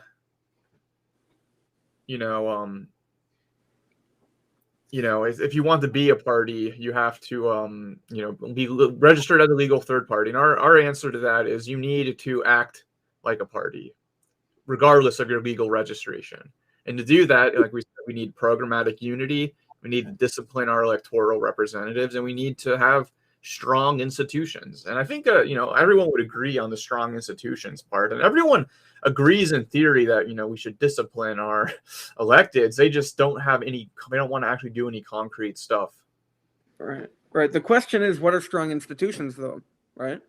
Yeah. Yeah. And I think to us, a strong institution would mean, would include, at the very least, the right of minorities to form factions, the right to dissent within an organization in a respectful and a responsible manner, of course, right? And I think, that is something that, at least in DSA, we do not even have institutions really in DSA yet within which dissent is granted. Let's put it that way. So, I mean, we do have the Democratic left, but the Democratic left is very small. I mean, I don't know how many % of resources actually go to organizations of debate and argumentation in DSA, but it's not very much. Yeah, there's no framework of media either, right? Well, not yet. I mean, it's being built up currently, right? Yeah. I mean, that's a good thing, but I think we do have to push for the fact. We have to push for the frame for DSA to actually be democratic. If it wants to actually be democratic, it has to allow dissent. It has to seek out dissent from responsible parties. I mean, it's up to the dissenter to act responsibly, obviously. Yeah. Yeah. I mean, and then, on top of that aspect of it, of course, programmatic unity comes on top of that, and then you start really seeing, I think, if you have discipline for elected representatives, and that is a party, And now there are legal questions about how do you actually structure it so that DSA is that the NPC is allowed to actually, hold elected representatives accountable and get involved in campaigns. But those are practical questions for which there are practical and technical solutions, and DSA has resources and DSA has lawyers. We have lawyers in our movement that could relatively easily figure that out. It's not, other organizations do it. Other organizations do it in the Republican Party, which is a loose coalition actually of rich fundraisers and NGOs, etc. The same can be said for the Democratic Party. Yeah, I mean, one thing that's we're talking about strong institutions, and here once again, to some degree, right, the Second International and SPD, they at least inspire us. They can inspire us. Not perfect models. We can't replicate the conditions nor the outcomes, right? But I mean, when you read, for instance, about all the kinds of institutions that were under the aegis of the SPD, it's incredible, right? Like, I mean, just not to banalize the thing, but bike clubs, athletic clubs, cinemas, legal aid organizations, housing organizations, that also has to be our goal, right, to some degree. Right. And this is also sort of to once again sort of broach the division between, hard electoralism and anti-electoralism. Well, once again here, building, for instance, a community organization, a bike club, is not really one or the other, but it is an instance of trying to build strong permanent institutions that impart a socialist worldview in practice, right? So it's something that's also, I think, lacking a bit is sort of the imaginativeness of where sometimes our energy needs to be put. But yeah, I still have to kind of retain that I don't really understand the significant practical difference between a CPN and a Bread and Roses. I mean, it's great to say that it's in some distant future we should do X, Y, Z, right? I'm sure even liberals could say, well, communism, I also want communism just 10,000 years from now, So it's more a question of, right, like, what's really the difference between, say, those two? And we've focused a lot on sort of like Emerge and CPN and Bread and Roses, but maybe we should, plug in our own sort of outfit, like. Yeah. There's a question in chat real quick. Sorry, Donald, real quick.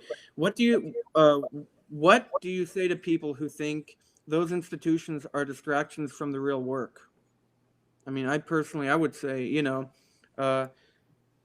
the encouraging, the support, the funding, and the organization of the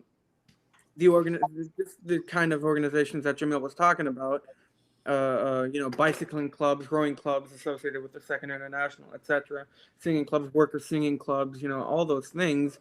They are actually tools of organization. They are the real work. They are the real method that you start assembling and start, building the workers' consciousness. Start building actually the shell of the future society in the old and under capitalism. And start actually building up workers with more confidence and the understanding that they, in fact, can govern society in the future. It is within their practical capabilities to set up institutions, to run them, and, to live.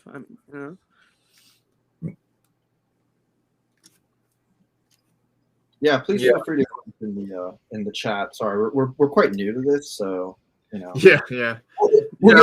Jamison is pointing out that there is a practical divergence between CPN and Bread and Roses on the issue of labor.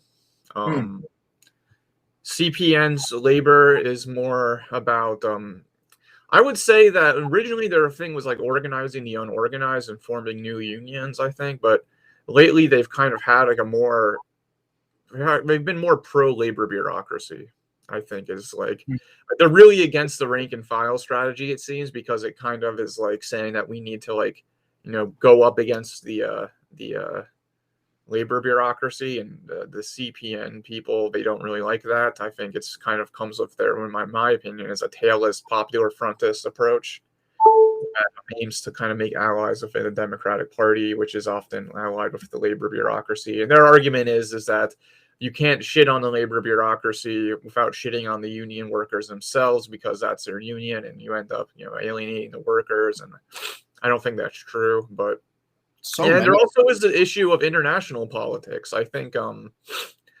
CPN/Renewal, that general grouping, they are very much, about forming connections with the Pink Tide movement and forming alliances with them, as well as taking a more, I guess, lately pro-China approach.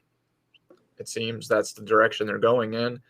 Whereas Bread and Roses comes from a kind of third campus Trotskyist line. I would say our position is somewhere in between the two, which is a difficult topic to go into. And we're hoping to have more discussions on this question of internationalism later. Yeah, we really should actually just make one of our streams precisely on that issue of internationalism in the context of the belly of the beast, right? The United States of America. It's especially important for us, our duty to be internationalist in this country. One thing I was going to add on real quick to the question that was posed earlier that we discussed, we're informed by the research that Lars Lee has done with his magnum opus work, Lenin Rediscovered, right? And one reference that he has in there is of Karl Kautsky's kind of understanding and description of what the goal is for socialists, right?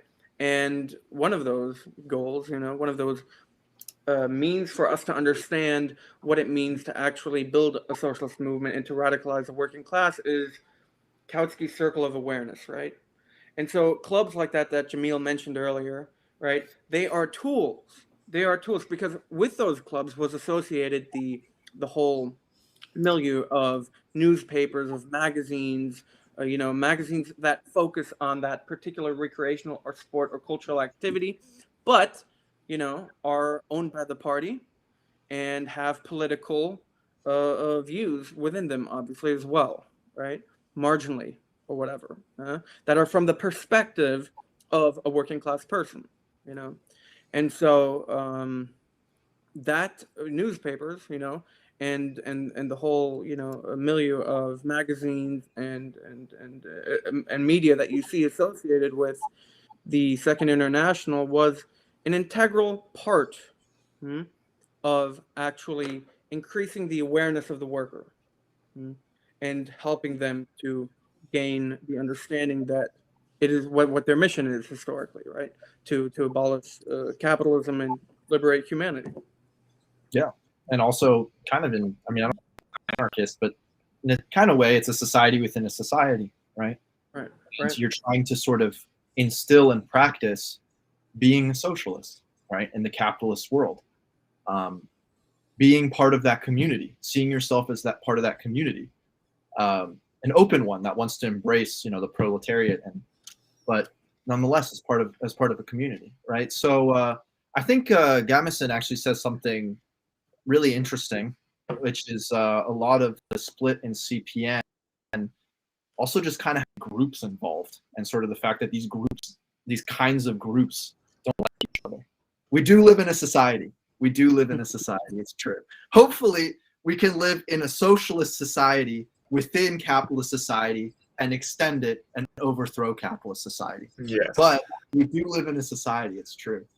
So, someone says in the chat, the CPN also just had a bunch of people with unclear ties together. One reason it disintegrated. Like the CPN people I know hate renewal of a burning passion for the personality online-oriented base. Yeah, I think, there's a lot of personal hatred within the CPN renewal faction. There's just a lot of personal drama. It's insane. I don't know all the details. I don't know how to get into it. I personally just, when I read about this stuff, my eyes glaze over because I just care about politics, not like, whatever. But, I think one critique people have made of the CPN grouping is that they kind of just were a group of friends without clear political agreement. They didn't really work together a lot to solidify what their political views are. They had low barriers of entry, so all these people join and blah, blah, blah. And, it's very frustrating. Right? What was that? They had no effective basis of unity. Yeah, right. And with the grouping that we're trying to form, Marxist Unity, we want to have a very clear basis of unity, which is why we're taking so long to officially launch as a faction. Like, we've been having a lot of long discussions and working on our founding statement and trying to make sure that we have a proper process of integrating new members in. And so we want to have a clear political basis of unity and a clear, vision. And that's, and the cost of that is it's kind of taking us a while to launch, but we will be launching soon as a thing. And it's a separate thing from Cosmonaut. There's an overlap in membership, but it's not like an official project of Cosmonaut. But Cosmonaut is very much building a space, a media, right? Yeah, a space of debate, et cetera, et cetera. So, no, it's technically, you're right. It's technically not the same thing, though. Many of us in Cosmonaut are, affiliated with Marxist Unity. I think one thing we can promise, though, is that we will be releasing all our founding documents this month, and we will open up processes for application for membership this month. And one thing I want to do is I want to publish our founding statement in Cosmonaut and open it up for comment from our broad readership, so people can write their critiques of it and send it to us for a letter section, or even if someone wants to write a whole article critiquing it, we would publish it. Yeah. So yeah. Why not join Red Star? What do you think of them? Well, they're only based in San Francisco. And we've tried, And I've tried. I lived in San Francisco, and I knew a lot of those people, and I was a member of San Francisco DSA, but they were not opening. They were not open for new members to join for like 2 years, and Yeah. we tried to actually call with them, and in fact, I think that our politics do converge significantly with a lot of Red Star's views. Yeah, but and if you look at how people voted, San Francisco voted with our proposals significantly so, and I believe they also voted to make the platform binding. Like 9 out of 10 of the delegates of San Francisco voted with us. So yeah, there's room. I mean, and look, at this point, we're open to join with anyone who agrees on our fundamental principles, I think. And we obviously want to talk with, other caucuses as much as possible. We have a good question. What have been the major issues in the development of this statement? Good question. Wait, what was that? What are the major issues in developing of the statement? Clearly getting clear on what we agree on the basis of unity. Yeah, I think one, let's see. A lot of it is just how to best word things, but right. We've been wordsmithing. One issue was the question of the army. What is like our position about the army? Like, what is, I think we've been discussing that.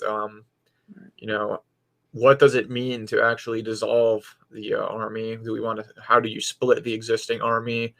What elements of the existing army will be integrated into our new army? Stuff like that. I think that we're going to try to have a more broad position on that and try to do debates and polemics on it.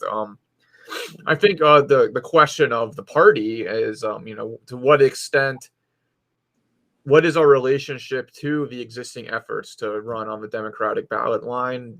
How do we oppose that? How do we intervene in that? I think that's one thing we've been talking about.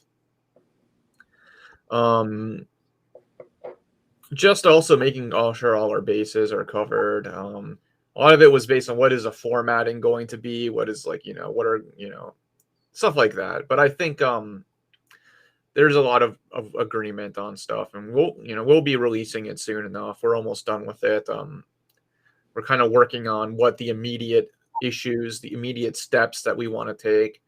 The way it's kind of formatted right now is there's a preamble, 7 basic kind of position, 7 basic, it's kind of a logical flow to the 7 issues, and then a list of immediate tasks that our faction is going to be pursuing, and that's the part we're really on right now. You want to add anything to that, Alexander? Yeah, I mean, I think the reason why it's taken us now like a month of constant weekly calls, and literally uninterrupted discussion in the Discord is it's a question of how much do we want to include, right? I mean, like, we've thought of so many different things that we can include, and then we walk it back a little bit and think, well, we want to keep like the points of unity relatively simple, etc. We don't want to have like a 10-page document for each of these things, slamming people in the face with it. We do want to keep it relatively simple, but also concise and to the point of what we think, right? Also, what are the clear on making it succinct, but also sort of as clear as possible on the implications, right? So that if some foreseeable conflict occurs, there is a means of deliberating and say, well, it should go this way because of our principles, or at the minimum, it should not go that way because of our principles, right? So, or our program. I think that that's also probably a huge issue, is trying to foresee where conflicts can emerge out of ambiguities, right? It's very typical. Right. Yeah.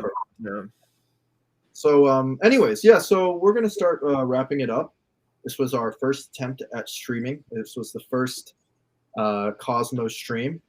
I hope that those who joined us enjoyed it. I really thank Donald and Alexander for coming on and discussing DSA. I thank Donald, and unfortunately our comrade Eric is no longer here. I thank him, both of them, for coming on to discuss with me Afghanistan. And we will be doing this for now, the second Sunday of every month same time, 2 p.m.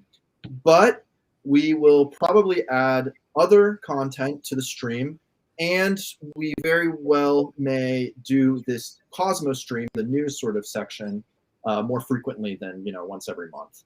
So I want to thank once again my co-hosts. I want to thank them for talking to me about DSA party politics, and I want to thank Donald and Eric for talking about Afghanistan. And with that, I didn't talk much on Afghanistan. I was kind of quiet that whole time because I don't know enough. I don't know as much as you guys did, and yeah, I didn't want to say anything stupid. But I mean, for me, it was also kind of like, just, I want to end on this, but it's also a question of how does one fight for socialism in a country where many people might see, for instance, Islam as being antithetical to socialism, right? Yeah. And in the context of my country and my family, this is a very relevant question for me. So I really took it sort of as a very tragic but also rich experience to try to answer those questions. In short, there's no conflict, and nothing in reading about Afghanistan proved otherwise. But that being said, I want to thank our co-hosts. I want to thank everyone for joining us, and I really hope to see you guys next time. Well, thank you. Yeah, this went very well, I thought. Yeah, I think so too. Okay, comrades, I'm gonna end it now. All right, bye-bye. Salute.